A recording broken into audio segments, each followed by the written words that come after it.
It just is very fascinating to me that your ideas, which strike me as pretty extreme, there were fringe ideas to me that apparently are no longer on the fringe. Amen. That's why I am enjoying life, no longer on the fringe. So welcome to another reaction video. Today we're going to be reacting to a man interviewing Curtis Yarvin, and they're talking about slavery, freedom fighting versus terrorism, that sort of thing. Here goes. Some of the historical references are now actually making my head hurt. I just want to ask a couple very concrete questions about some of the stuff that you've written about race, for example, which seems pretty provocative to say the least. I'll read you some examples. This is the trouble with white nationalism. It is strategically barren. It offers no effective political program. To me, the trouble with white nationalism is that it's racist, not that it's strategically unsophisticated. Well, there's two more. There's two more. It is very... I mean, let's just comment on that one very quickly. Two things can be true. This interviewer is talking as though it's either or. Perhaps white nationalism is strategically barren because it is racist. Two things can be true at the same time. Difficult to argue that the Civil War made anyone's life more pleasant, including that of freed slaves. Come on. The third one.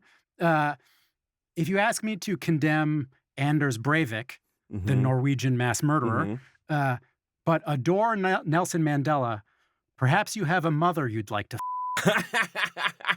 So that was so.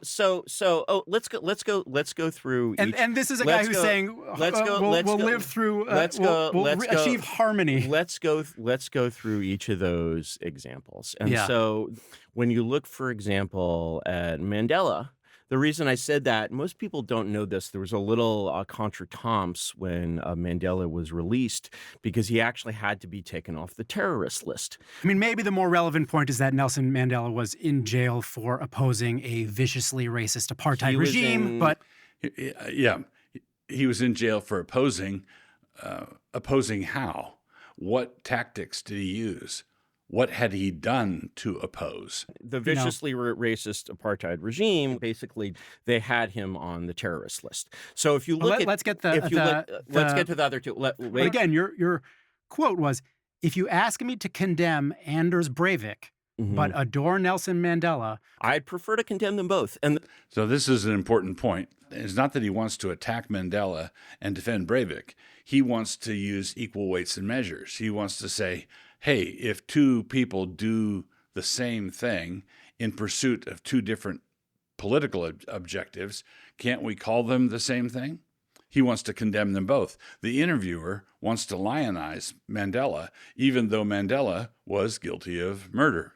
The thing is, basically, when you look at the impact, what does this have to do with equating Anders Breivik, who shot people on some bizarre, deluded mission to rid Norway of Islam with Nelson Mandela? Because they're both terrorists, and because they basically both violated the rules of war in the same way. And Yarvin is being consistent. They're both terrorists. They both did the same sort of thing.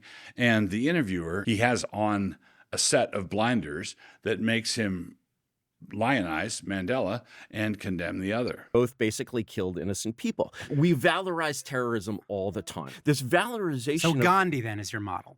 Martin Luther King, nonviolent. It's more complicated than that, but more complicated than that. But at least to this extent, Martin Luther King and Gandhi weren't murderers. I could say things about either, but let's move on to one of your other examples. I think the best way to basically grapple with that period directly. Which period are we talking about now? 1860s. Okay, yeah. Okay, let's talk about we're talking about the Civil War. African Americans in the 1860s. Yeah. Okay, the thing that you can do that any Times reader can do, just go to your Google bar and Google slave narratives. Just go and read random slave narratives and get their experience of the time. So the thing is that basically the treatment of the freed slaves after the war is like extremely. There was a recent historian who published a thing, and I think I would dispute this. This number is too high.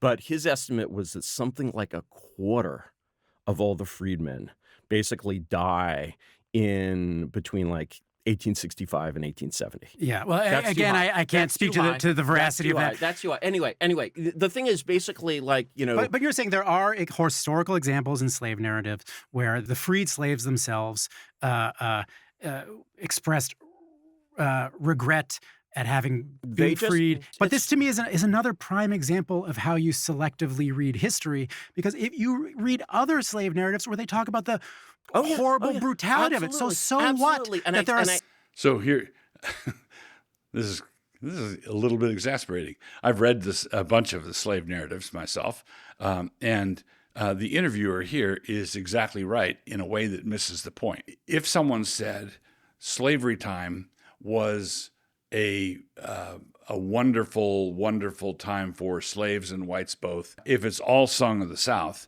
then of course that's a misrepresentation. In the slave narratives that I read, there were stories and narratives and tales that were every bit as bad as the most virulent abolitionist could conjure up. In other words, there were true tales of abuse. There were also numerous slaves pining for slavery time, saying that they really had it good back then and they didn't have it good right now. Now, what Yarvin is saying, Yarvin is not denying the atrocity stories. He's just saying there's the presence of this other perspective. In other words, it's not a one-size-fits-all. The interviewer is trying to say it's not one size fits all, but then he wants one size to fit all. He's the one contradicting himself. Some slave narratives, and I say this, how does that justify? I say this in the conversation. Made anyone's life more pleasant. Difficult to argue that the Civil War made anyone's life more pleasant, including freed slaves. Their children were no longer sold out from under them. When I said anyone, first of all, when I said anyone, I was talking about a population group rather than individuals. But are you seriously arguing that the era of slavery was somehow better than the era? The era of 1865 to 1875 was absolutely, and the war itself wasn't good either. But if you look at the living conditions for an African American in the South, they are absolutely at their nadir between 1865 and 1875. They are very, very bad because basically this economic system has been disrupted. But abolition was a necessary step to get through that period towards to make people necessary step, huh? So the war killed north of 600,000 people in the combat, 600,000 people. The slaves were freed at the conclusion of the war, but didn't really have anywhere to go. And the previous system had provided for them, and all other nations, and this, I'm going to say this as a responsible abolitionist, the institution of slavery should have been abolished, but it should have been done in such a way as to not cause the massive amounts of suffering that Yarvin correctly points to. Sure. I can't believe I'm arguing Brazil abolished slavery in the 1880s without a civil war. And so the thing is, the United States fought a pitched battle that ended with slavery being abolished. And as far as that's concerned, good riddance. We're glad that slavery is gone.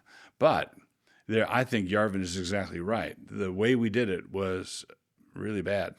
When you look at basically, the cost of the war or the meaning of the war, you're basically just like, it just visited this huge amount of destruction on all sorts of people, black and white, just massive. I'm just like, all of these evils and all of these goods existed in people at this time. And what I'm fighting against in both of those quotes, also in the way, the people respond, to Breivik, I'm like, basically, you're responding in this kind of cartoonish way to something that terrorism, which is, what is the difference between a terrorist and a freedom fighter? That's a really important question in 20th century history. Yes, it really is.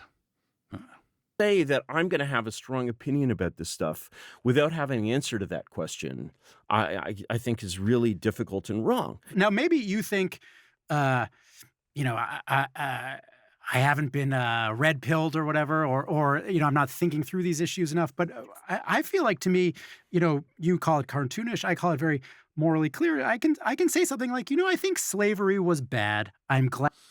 But notice that Yarvin didn't say slavery is good. They're not talking about whether slavery is bad or slavery is good.